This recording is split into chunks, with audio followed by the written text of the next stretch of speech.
People need to realize that animals get cancer and that owners want their animals cured and cared for, and that why not extrapolate that to humans. This is an opportunity for us to help the human population with cancer, the canine population with cancer, and the owners of the canines and the family members of the humans. Everyone benefits. In a sense, that's what this whole moonshot announcement is about. Time matters. Days matter. Minutes matter. Focus on cancer, that is all about breaking down barriers and developing new ways to test and develop drugs more quickly and more efficiently. If our companions could play a role in that, that opens up even more opportunity, because we're not going to get where we need to go if we're going to keep doing things the way we always have. The more I thought about it, the more I dug into it, the more I talked to people, the more I read, the more identical these diseases are, despite the fact that they occur in different species. And that is such a powerful tool. So why shouldn't we really dig into that deeper? We look at our companion animals all the time as these heroes. They are search and rescue dogs, but we never think of them in the capacity of patients who enter clinical trials, who could someday participate in one study that saves our life or my child's life. We don't give dogs cancers, they get the cancers naturally, spontaneous diseases, as we do. Man's best friend is probably also man's best new biomedical friend. And I firmly believe that the answers to some of the nature's most intriguing puzzles about cancer is sitting in that four-legged friend that has been walking beside us for all these years.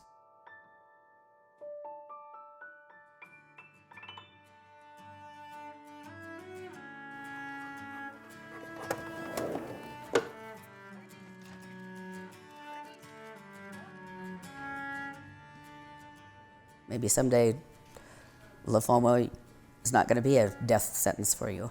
You know, it may be manageable is what I hope. Because nobody deserves this, especially a 6-year-old little cocker.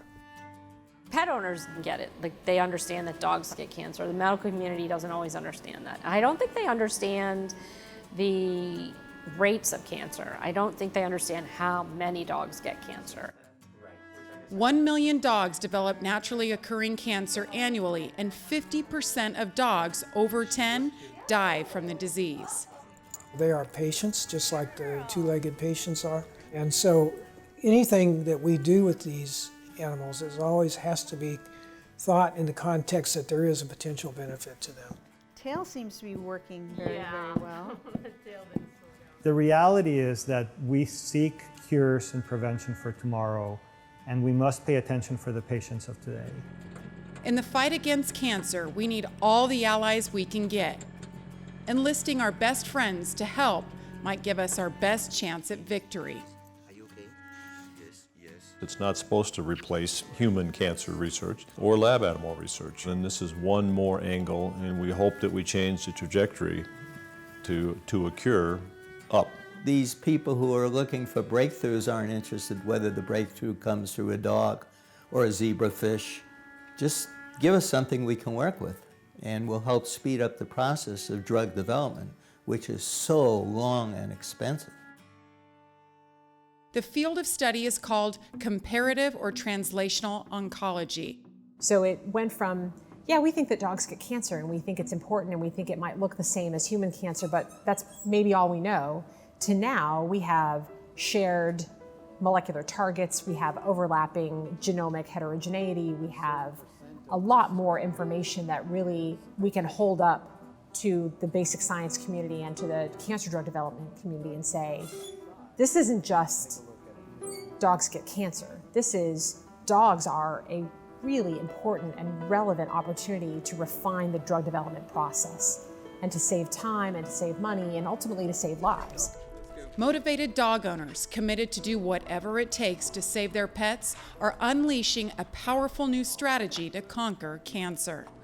Hi, Riley. Hey, bud. Riley Schmidt battles a bone cancer known as osteosarcoma. He had his original tumor managed through amputation. It was never an option for us just to do palliative care. We knew we would lose him. I think the average is about 70 days or so. Yeah. We just couldn't do that. Judy Walker also battles osteosarcoma. When they finally told me what it was and what I was facing, I asked them, you know, am I fighting for my leg or my life? And that nurse looked at me and said, both. She benefited from a limb spare technique first developed in dogs.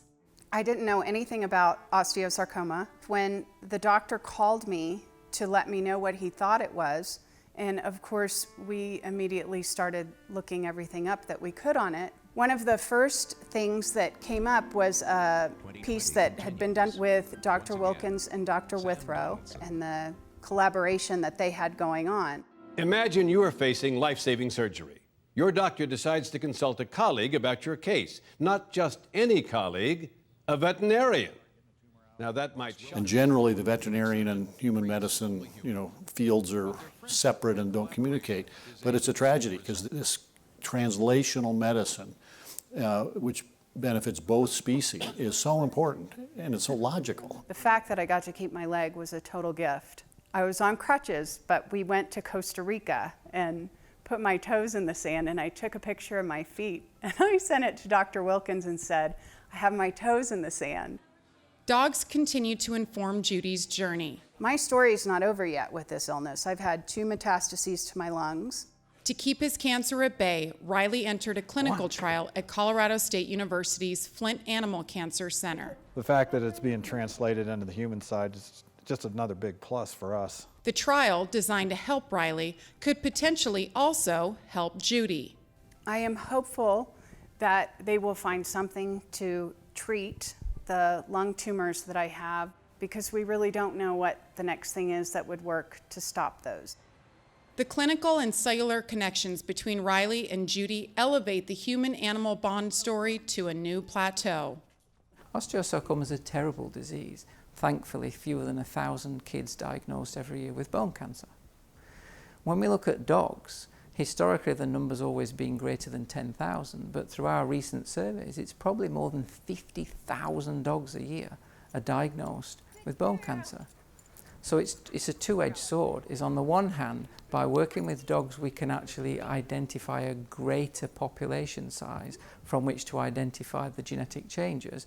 And because we've shown that the genetic changes are shared between humans and dogs, it adds to the 1,000 or so patients from kids that get bone cancer every year. Basically, don't look at humans and dogs as separate species. Look at them as 2 partners that share the same cancer. So there's still this great barrier, I think, we have in communicating the similarities between the species. The reasons for any kind of barrier remains elusive.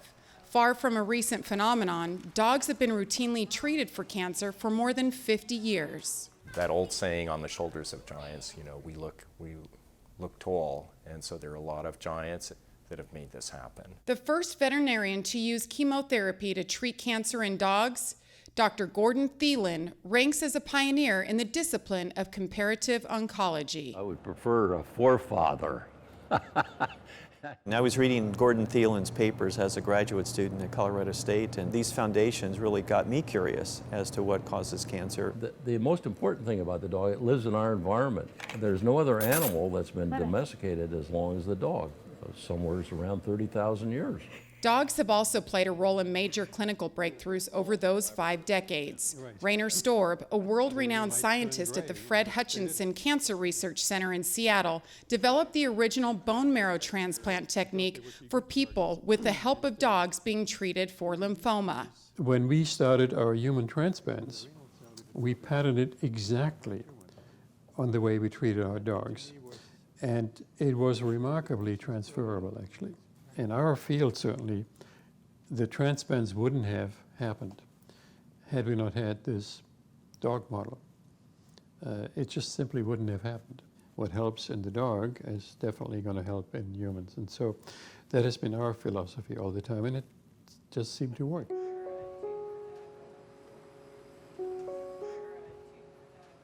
A deep level of caring and the strength of the unwavering human-animal bond has helped move the field forward. Why do I do what I do today?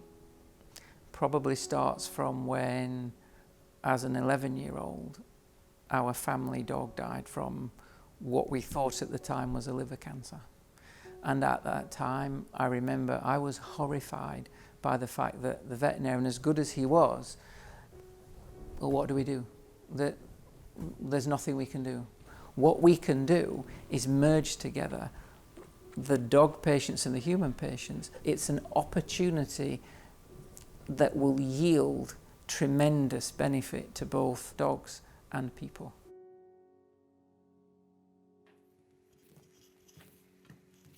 Sometimes something can be done, as in the case of Emily Brown. Emily was given 3 months to live when she was just 11 years old. The culprit, osteosarcoma. As an addition to all my traditional therapies, my parents and I had decided to enroll in a clinical trial. And that clinical trial was MTPPE. What people want to know is, what hope do I have? In this particular case, we could tell her some good things. We said, we're hopeful. There is information that we have based on the dogs who have been treated with this agent in combination with other chemotherapy that make us think this could be better. Survival rate in animals went up. I think it was like 20% more. I mean, it was significantly higher. When I was diagnosed, you had 50-50 odds of surviving osteosarcoma. I don't know how you could say no to that. Well, my opinion is it saved Emily. How do you feel? There you go.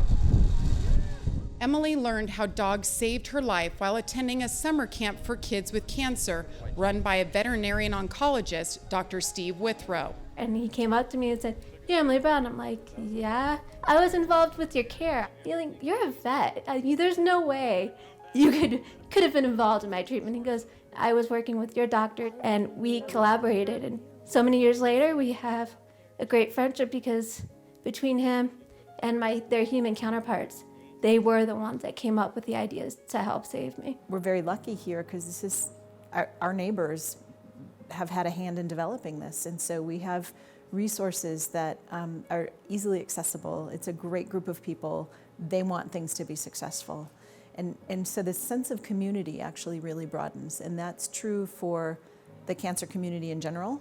It's particularly true for the pediatric cancer community, and it's very true for the Colorado cancer community.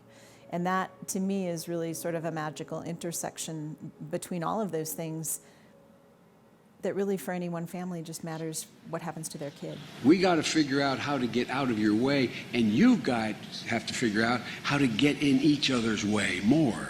The moonshot proposal, championed by the Obama administration, has refocused the fight against cancer with a renewed hope for accelerating discovery. Despite the fact that I love dogs, I could never justify this kind of effort and interaction simply based on my own interest. I really firmly believe that closer collaboration in our study of how cancers form and how to treat cancers in these two populations will be mutually beneficial, and in fact affords us opportunities that we simply do not have with other cancer models. Make a decade's worth of progress in the next 5 years. The collaboration with our companion animals may be the catalyst to answer the call for exponential growth. There are events and programs providing infrastructure already in existence. The National Cancer Institute established the Comparative Oncology Program and the Clinical Oncology Trials Consortium in 2003, bringing together veterinarian oncologists from across the country. We've always been rowing in approximately the same direction, but we may not have been rowing synchronously. And so I think that, for example, the Comparative Oncology Program has been a tremendous catalyst that was started by Chan Khanna that really has been extremely influential, extremely important for coalescing these comparative oncologists. So we got rapid early buy-in, which was good, and that allowed us to then do a couple of studies that then were published. And I think that what then happened is, because we're collaborating and using best practices, that the level of science done before a dog trial, sort of the science done at vet schools began to progressively rise for many reasons. And so I think that's been a maturation in the field. And I think the outcome of that is more veterinary scientists receiving funding to do these studies. It can also is very helpful in that our caseload, we're talking about multinational and in some cases international trials where we can bring to a larger companion population with the same type of cancers so that we can increase the power of the data those pets help us produce.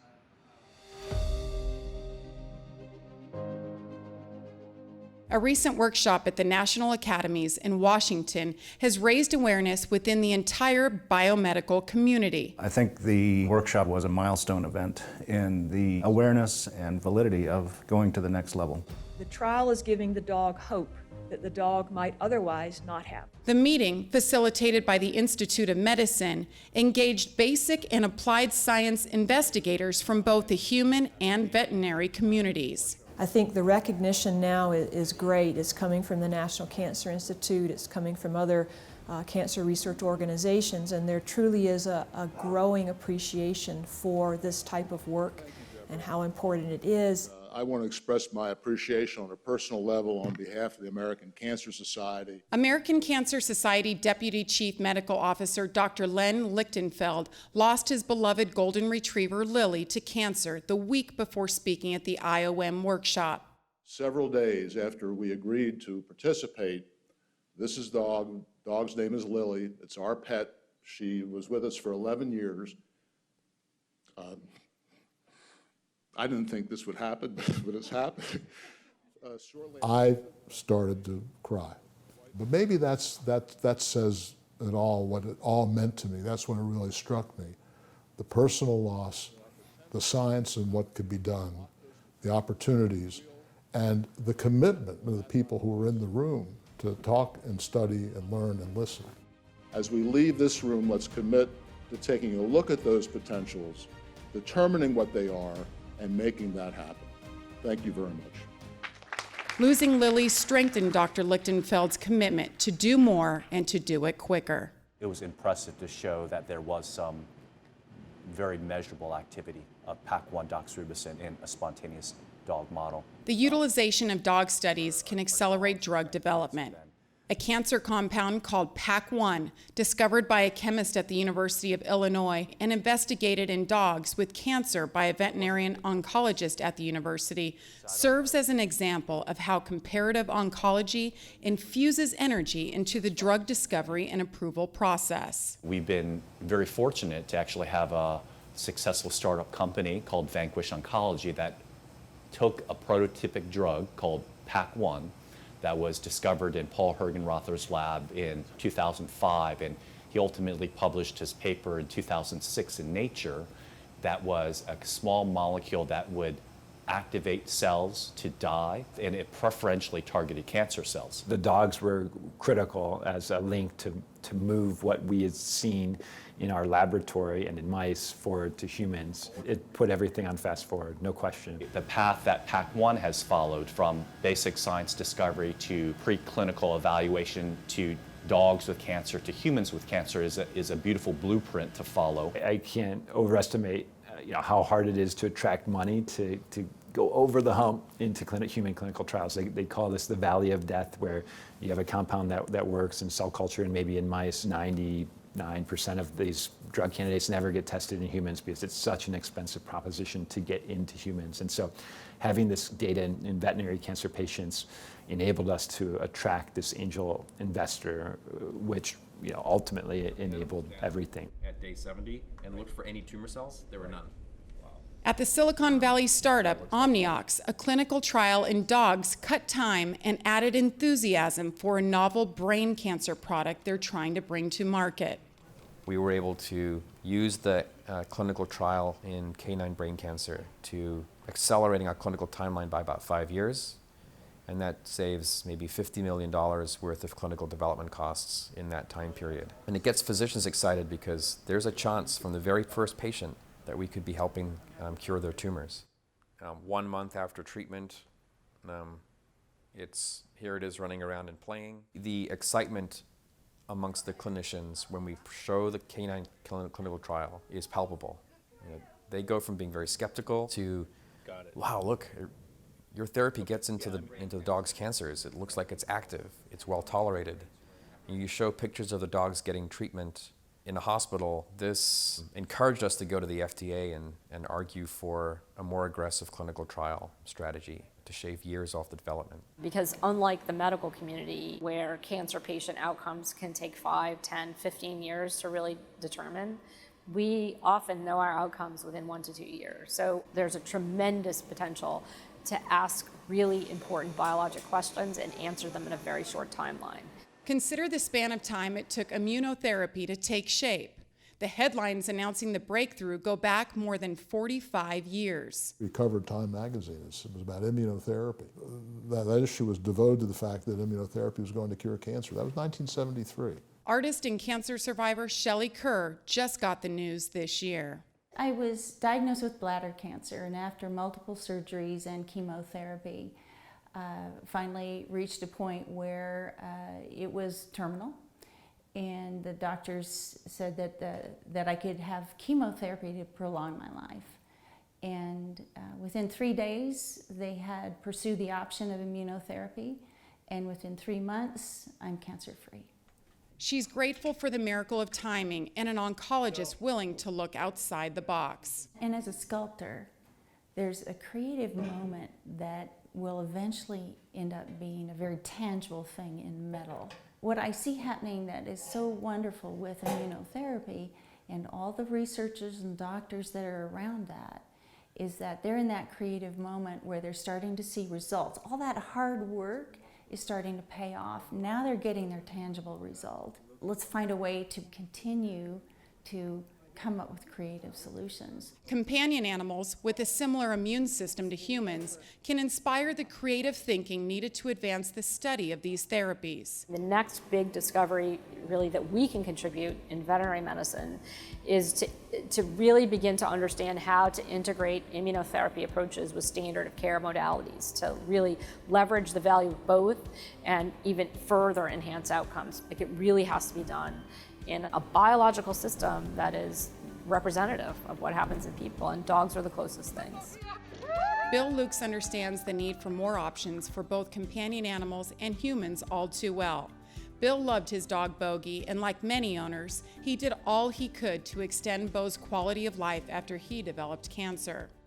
I look at Bo, and I look at what he went through, and that they knew more after treating him than they knew before. I can tell you, I'm not wasting the lessons that I learned from him.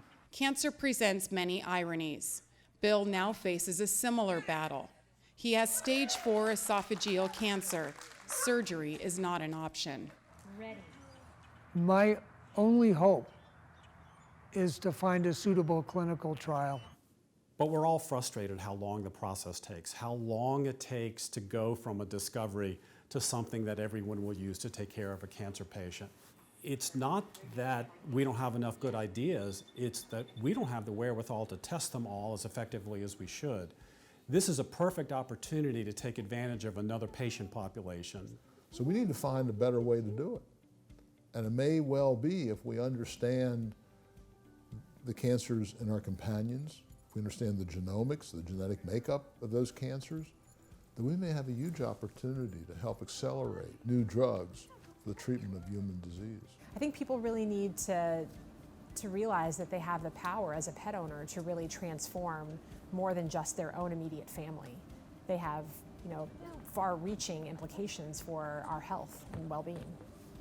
I think dog owners can contribute immensely to our understanding of the basic causes of cancer. If I were to say one thing to dog owners of America, and I think it's something like 1/3 of homes in America own at least one dog. You are uniquely poised to be part of probably the biggest experiment in human health that's ever been done. Because the chances that your dog, either as a case or a control, can make a contribution to study going on here, going on at any vet school in America, going on at research labs across the world. I hope that people become more aware of this option, and if, God forbid, they get this diagnosis in their dog, that they go online and they see if they can get into a trial.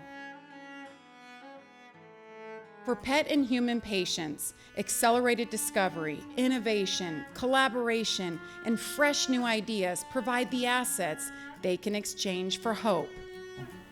Because all we can really do is hope, but I think that when you take the expertise of the veterinary profession, the medical profession, whether it's clinical or basic researchers, by them all working together, there might be two sides of a coin, but it's the same currency. The numbers remain staggering. 1 in 3 people, 1 in 4 dogs develop cancer in their lifetimes. The path to making cancer a more manageable disease may never be smooth or straight or obstacle-free, but it could be shorter and less of a climb if we look for answers from those walking right beside us.